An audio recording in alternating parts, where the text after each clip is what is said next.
Okay. Delivery చేసి తర్వాత PG చేసిన తర్వాత నెక్స్ట్ ప్రాసెస్ స్టెప్ ఏంటంటే మనకి ఇన్వాయిస్ క్రియేట్ చేయడం అంటూ. సో ఇది డెలివరీ డాక్యుమెంట్ నెంబర్, ఇది ఆల్రెడీ క్రియేట్ చేస్తున్నది. సో ఇప్పుడు నేను ఏం చేస్తానంటే ఈ 199 అనే డెలివరీ డాక్యుమెంట్ నెంబర్కి ఇన్వాయిస్ చేస్తాను. ఓకేనా? ఇన్వాయిస్ ఎలా చేస్తామంటే టీ కోడ్ వచ్చేసి VF01 ఇన్వాయిస్ జనరేట్ చేయడానికి టీ కోడ్. సో ఇక్కడ మనకి ఇక్కడ డెలివరీ డాక్యుమెంట్ నెంబర్ అనేది మెయింటైన్ చేసుకోవాలి. ఇన్ కేస్ సమ్ టైమ్స్ రాకపోతే మనం మాన్యువల్ ఎంటర్ చేయాలి. అంటే కొన్నిసార్లు డిఫరెంట్గా వస్తుంది. అంటే మనము చేయాలనుకున్న నెంబర్ అనేది పర్టికులర్ చెక్ చేసుకోవాలి ఇక్కడ. కొన్నిసార్లు రావచ్చు, కొన్నిసార్లు డిఫరెంట్గా ఉంటుంది. ఓకేనా? సో ఈ స్క్రీన్లో జస్ట్ ఇది ఒకటే ఎంటర్ చేయాలి. Just next enter. సో ఇక్కడ ఏంటంటే మనం చెక్ చేసుకోవాల్సింది ఏంటంటే ఇన్వాయిస్ డాక్యుమెంట్ టైప్ ఏది ఉందని చెక్ చేసుకోవాలి. ఎఫ్తో ఇన్వాయిస్ అనేది మనకి స్టాండర్డ్ బిల్లింగ్ డాక్యుమెంట్ టైప్ ఇది. సో నెక్స్ట్ ఇక్కడ ఏంటంటే పేయర్, అంటే ఏ కస్టమర్ అనేది పే చేస్తున్నది, పేయర్ డీటెయిల్స్ ఇక్కడ ఉంటాయి అన్నట్టు. ఓకేనా? సో నెక్స్ట్ బిల్లింగ్ డేట్, ఏ రోజు బిల్లింగ్ అవుతుంది, ఎంత అమౌంట్ అనేది బిల్ అవుతుంది అన్నట్టు. ఆ ఇన్ఫర్మేషన్ ఇక్కడ ఉంటుంది మనకి జనరల్గా. సో సేమ్ ఇన్ఫర్మేషన్, ఏ మెటీరియల్, ఎంత క్వాంటిటీ, నెట్ వాల్యూ ఎంత పడుతుంది, ట్యాక్స్ అమౌంట్ ఎంత. సో ఇది జనరల్గా చెక్ చేసుకొని ఇది కరెక్ట్గా ఉంటే జస్ట్ మనం సేవ్ చేసుకోవాలి అంతే. ఇక్కడ చేయడానికి ఏముండదు. సేవ్. ఓకే, సేవ్ అయింది. సో ఇక్కడ కింద చెక్ చేసుకుంటే డాక్యుమెంట్ నెంబర్ పక్కన బ్రాకెట్లో ఎర్రర్ ఇన్ అకౌంట్ డిటర్మినేషన్ వస్తుంది. ఓకేనా? నార్మల్గా మనకి ఇన్వాయిస్ తర్వాత అకౌంటింగ్ డాక్యుమెంట్ అనేది జనరేట్ అవ్వాలి. అకౌంటింగ్ డాక్యుమెంట్ అనేది, సో అకౌంటింగ్ డాక్యుమెంట్ అనేది జనరేట్ అవ్వకపోతే మనకి ప్రాసెస్ అనేది కంప్లీట్ అయినట్టు కాదు. సో అదన్నట్టు. ఓకేనా? సో ఇప్పుడు నా డాక్యుమెంట్ నెంబర్ ఇది 9003 సో నేను ఏం చేస్తున్నా అంటే, సో కొన్నిసార్లు ఏంటంటే సిస్టమ్ ఏది నార్మల్గానే సంథింగ్ ఏదో సిస్టమ్ ఇన్కన్సిస్టెన్సీ వల్ల డేటా అనేది కరెక్ట్గా అప్లోడ్ అవ్వకుండా అవుతుంది. సో కొన్నిసార్లు మనం మాన్యువల్ చేసుకోవచ్చు. సో నేను ఏంటంటే change mode of invoice T code కొడుతున్నాను. సో నెంబర్ చెక్ చేసుకోవాలి. మనం ఎప్పుడైనా ట్రాన్సాక్షన్ చేసేటప్పుడు చేంజ్ మోడ్లో వెళ్ళినప్పుడు మనం డాక్యుమెంట్ నెంబర్ చెక్ చేసుకోవాలి. సో ఇది డాక్యుమెంట్ నెంబర్. సో నేను ఏం చేస్తుంటే ఇక్కడ ఇది సింబల్ ఉంది కదా, గ్రీన్ కలర్ ఫ్లాగ్, ఇది క్లిక్ చేయాలి. ఇది క్లిక్ చేస్తే కొన్నిసార్లు ఏంటంటే జనరేట్ అవ్వని డాక్యుమెంట్స్ కూడా జనరేట్ అవుతాయి మాన్యువల్గా చేయడం అన్నట్టు. ఓకే, సో మనం మాన్యువల్ ట్రై చేస్తాము, సేమ్ స్టిల్ మళ్ళీ అదే ఎర్రర్ వచ్చింది. ఓకేనా? సో జనరల్గా ఇలాంటి ఎర్రర్స్కి ఏంటంటే మనకి యాక్చువల్గా రెవెన్యూ అకౌంట్ డిటర్మినేషన్ కాన్సెప్ట్ ఉంది.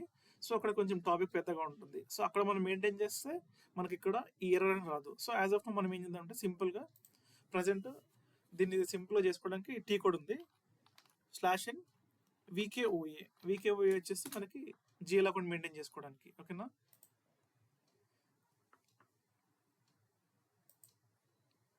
సో ఒక్క నిమిషం, మనము ఇందాక బిల్లింగ్ డాక్యుమెంట్ ఒక్కసారి ఓపెన్ చేసుకుంటే ఇంకొకటి చూపిస్తాను. ఇక్కడ VF02లోకి వెళ్తున్నాను.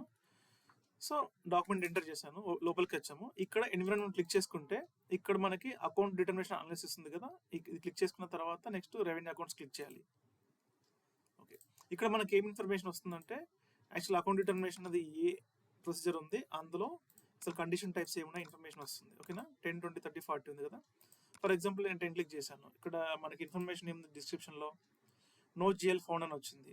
సో ఇంకోటి ఇక్కడ వాల్యూ అండ్ డాక్యుమెంట్ అనేది ఇవన్నీ చెక్ చేసుకోవాలి. అంటే ఇవి స్టార్ కానీ ఎంటీ కానీ లేకుండా చూసుకోవాలి. సో ఇక్కడ ఓకే ఫైన్, ఇక్కడ మనకి ఇన్ఫర్మేషన్ ఏమొచ్చింది, జిఎల్ అకౌంట్ మెయింటైన్ చేయలేదు, account determination type for KOFI కోఫీకి లేదు. సో 20 క్లిక్ చేస్తున్నాను, చూసుకుంటే సేమ్ ఇన్ఫర్మేషన్ డేటా ఉంది, బట్ ఇక్కడ జిఎల్ మెయింటైన్ లేదు. 30 క్లిక్ చేస్తున్నాను, సేమ్ డేటా ఉంది, జిఎల్ అకౌంట్ మెయింటైన్ చేసిన లేదు. 40 సేమ్, నో జిఎల్. 50 క్లిక్ చేస్తున్నాను, నో జిఎల్. ఓకేనా? సో ఇక్కడ మనకి తెలిసింది ఏంటంటే ఎర్రర్ వచ్చేసి జిఎల్ అకౌంట్ లేదు, అందువల్ల అకౌంట్ డాక్యుమెంట్ జనరేట్ అవ్వలేదు. ఓకేనా? సో జిఎల్ అకౌంట్ మెయింటైన్ చేసుకుంటే మనకి టీ కోడ్ వచ్చేసి VKOA. ఇక్కడ కింద కూడా చెక్ చేసుకోవచ్చు, VKOA ట్రాన్సాక్షన్. సో VKOA ట్రాన్సాక్షన్లో మనకి ఇక్కడ 1, 2, 3, 4, 5 ఉంది కదా, నథింగ్ బట్ సేమ్ ఇవే ఇక్కడ 10, 20, 30, 40 అని వచ్చాయి, అది సేమ్.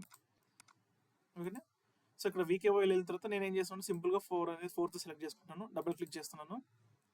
సో ఇక్కడ ఏం లేదు, ఇక్కడ కొన్ని సింపుల్గా ఇది అప్లికేషన్ అంటే ఏంటి, వి అంటే ఏంటి, sales and distribution. So V select చేసుకోవాలి. Condition type KOFI. సో ఇక్కడ బిల్లింగ్ డాక్యుమెంట్లో చూసుకుంటే ఇక్కడ KOFI ఉంది కదా, no GL account found in account determination type KOFI అది. సో మనకి స్టాండర్డ్గా రెవెన్యూ అకౌంట్ డిటర్మినేషన్లో కండిషన్ టైప్స్ 2 ఉంటాయి, KOFI అండ్ KOFK. KOFK రెండు వాడతారు స్టాండర్డ్లో. KOFK అనేది ఏంటంటే సిఓ మాడ్యూల్ ఇన్వాల్వ్మెంట్ ఉన్నప్పుడు, కాస్టింగ్ గురించి ఉన్నప్పుడు అప్పుడు KOFK వాడతారు. జనరల్గా KOFI సరిపోతుంది మనకి. ఓకేనా? Next chart of accounts. Chart of accounts ఏంటంటే మనకి ప్రతి కంపెనీకి చార్ట్ ఆఫ్ అకౌంట్స్ అనేది అసైన్ చేస్తారు. యాక్చువల్లీ అది ఎఫ్ఐ పార్ట్ ఇదంతా. సో చార్ట్ ఆఫ్ అకౌంట్స్ మన కంపెనీ కోడ్కి ఏది వస్తుంది ఎలా చెక్ చేసుకోవాలి అంటే /n OBY6 ఈ టీ కోడ్లో వచ్చేసి కంపెనీకి సంబంధించిన డేటా మొత్తం ఉంటుంది. పొజిషన్కి వెళ్తున్నాను, నా కంపెనీ కోడ్ D100 ఎంటర్ చేస్తున్నాను. సో డీటెయిల్స్లోకి వెళ్తున్నాను, డబుల్ క్లిక్. సో ఇక్కడ చూసుకుంటే company code chart of accounts నా కంపెనీ కోడ్కి INT అసైన్ అయ్యింది. ఓకేనా. సో మళ్ళీ /VKOA పేజ్ క్లోజ్ అయిపోయింది. ఓకే, 4th సెలెక్ట్ చేసుకున్నాను. ఓకే, చార్ట్ ఆఫ్ అకౌంట్స్ ఇది.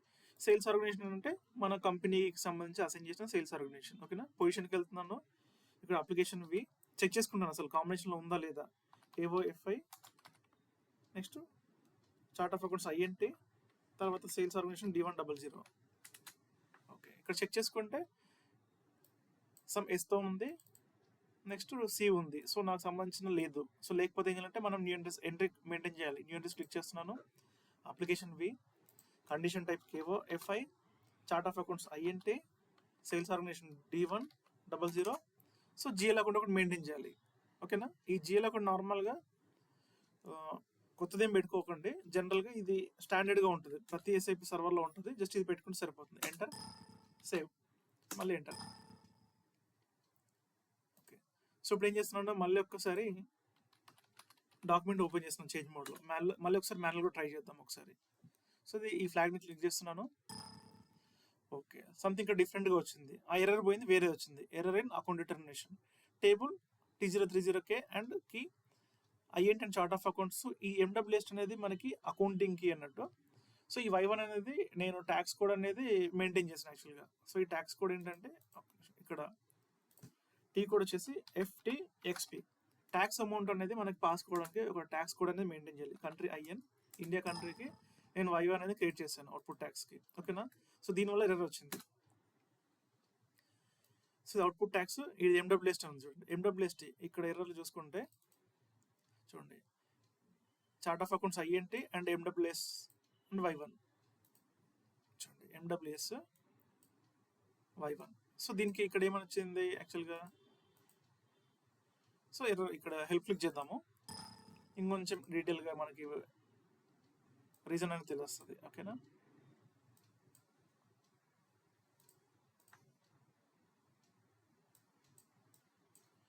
ఓకే, సో ఇక్కడ ఏమి ఇచ్చాడంటే in the chart of accounts to be posted no accounts are defined for the tax code. So ఇక్కడ క్లియర్గా ఇచ్చాడు అకౌంట్స్ అనేది డిఫైన్ చేసిన ట్యాక్స్ కోడ్కి. So define the accounts to which tax posting. So ఏమంటున్నాడు అంటే మెయింటైన్ చేసుకుంటే మనకి ఈ ఎర్రర్ అనేది సాల్వ్ అవుతుందని చెప్పేసి అంటున్నాడు. ఓకే, మళ్ళీ FTXP టీ కోడ్లోకి వచ్చాను, ఇక్కడ చూసుకోవచ్చు FTXP టీ కోడ్. సో ఇక్కడ మన ట్యాక్స్ ఈ సంబంధించింది Y1కి MWS అకౌంట్కి నేను 10% పెట్టాను. సో ఇక్కడ పైన చూసుకుంటే ప్రాపర్టీస్ ట్యాక్స్ అకౌంట్స్ ఉంది. సో నేను ట్యాక్స్ అకౌంట్ క్లిక్ చేస్తున్నాను. ఓకే, చార్ట్ ఆఫ్ అకౌంట్స్ అనేది INT కాబట్టి INT జస్ట్ ఎంటర్. ఇక్కడ చూసుకుంటే మనకి GL అకౌంట్ బ్లాంక్గా ఉంది. సో దీనివల్ల ఎర్రర్ వచ్చింది. ఓకేనా. సో ఇక్కడ మనం GL అకౌంట్ మెయింటైన్ చేసుకుంటే ఎర్రర్ సాల్వ్ అయిపోతుంది. సో నాకు గుర్తులేదు యాక్చువల్లీ FI పార్ట్ కాబట్టి. సో నేను ఇక్కడ హెల్ప్ అనేది క్లిక్ చేస్తున్నాను. సో దీనివల్ల ఏంటంటే మనకి ఆల్రెడీ ఎగ్జిస్టింగ్ ఉన్న ఎంట్రీస్ అనేది కనబడుతుంది. సో ఇక్కడ మనకి తెలియదు నాకు యాక్చువల్గా. ఇప్పుడు D100 కంపెనీ కోడ్లో ఉన్న GL అకౌంట్స్ నేను సెలెక్ట్ చేసుకుందాం చూసుకుంటున్నాను. ఓకేనా. సో ఇక్కడ డిఫరెంట్ ఆప్షన్స్ ఉంటాయి ఇక్కడ. ఓకే, నాకు ఇప్పుడు ఇది సెలెక్ట్ చేసుకున్నాను, GL account number in company code. So D100 ఉన్న కంపెనీ కోడ్లో GL మొత్తం లిస్ట్ వస్తుంది. ఎంటర్. సో ఇందులోంచి ఏదో ఒకటి అసైన్ చేసుకుంటే సరిపోతుంది మనకి. ఓకేనా.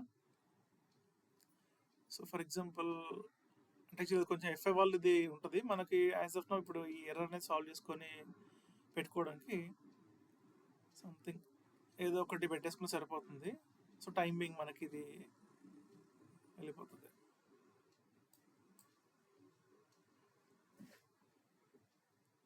ఓకే, ఇది అవుట్పుట్ ట్యాక్స్ అనేది సెలెక్ట్ చేసుకుంటున్నాను. Just enter, save. ఓకే, ఇప్పుడు ఏం చేస్తున్నా అంటే మళ్ళీ ఒకసారి బిల్లింగ్ డాక్యుమెంట్ని మళ్ళీ ఒకసారి ఓపెన్ చేస్తాం చేంజ్ మోడ్లో. /in VF02 enter. సో మళ్ళీ ఒకసారి ఫ్లాగ్ క్లిక్ చేద్దాం. సో ఇప్పుడు చెక్ చేద్దాం. ఓకే, ఇప్పుడు చూసుకుంటే డాక్యుమెంట్ హ్యాస్ బిన్ సేవ్డ్ అని వచ్చింది. సో ఇప్పుడు ఒకసారి నేను డాక్యుమెంట్లో క్లిక్ చేస్తాను. ఓకే, ఇప్పుడు చూసుకుంటే అకౌంటింగ్ డాక్యుమెంట్ అనేది జనరేట్ అయింది. ఓకేనా? ఆర్డర్, డెలివరీ, ఇన్వాయిస్ తర్వాత అకౌంటింగ్ డాక్యుమెంట్. ఈ అకౌంటింగ్ డాక్యుమెంట్ వల్ల యూసేజ్ ఏంటంటే, ఈ అకౌంటింగ్ డాక్యుమెంట్ జనరేట్ అయిన తర్వాత ఇది ఎఫ్ఐ టీమ్ వాళ్ళకి వెళ్తుంది. ఎఫ్ఐ టీమ్ వాళ్ళకి ఏంటంటే సో కస్టమర్ దగ్గర నుంచి అమౌంట్, ఇంత అమౌంట్ అనేది మనకి పెండింగ్ ఉందనేది ఈ అకౌంటింగ్ డాక్యుమెంట్ త్రూ వాళ్ళకి వెళ్ళిపోతుంది. సో వాళ్ళు ఫాలోఅప్ చేసేసుకుని అకౌంట్స్ టీమ్ వాళ్ళు పేమెంట్ తెప్పించేసుకుంటారు. ఎప్పుడైతే వాళ్ళు పేమెంట్ తెప్పించేసుకొని అప్డేట్ చేసుకుంటారో అప్పుడు ఇక్కడ మనకి క్లియర్ అని వస్తుంది, కంప్లీట్ ఆర్ క్లియర్ సంథింగ్. ఇప్పుడు ఇక్కడ చెక్ చేసుకుంటే ఆర్డర్ దగ్గర కంప్లీట్ వచ్చింది, డెలివరీ కంప్లీట్ వచ్చింది. ఇక్కడ దగ్గర మనకి కంప్లీట్ క్లియర్గా లేదన్నట్టు, సో పెండింగ్లో ఉంది. ఇది మనకి యాక్చువల్గా. సో ఎప్పుడైనా కానీ ఇన్వాయిస్ జనరేట్ అయిన తర్వాత అకౌంటింగ్ డాక్యుమెంట్ ఖచ్చితంగా జనరేట్ అవ్వాలి. జనరేట్ అవ్వకపోతే ఇష్యూస్ ఇలాంటివి ఉంటాయి. సో ఆ ఇష్యూస్ ఇలా సాల్వ్ చేసుకోవాలి మనం.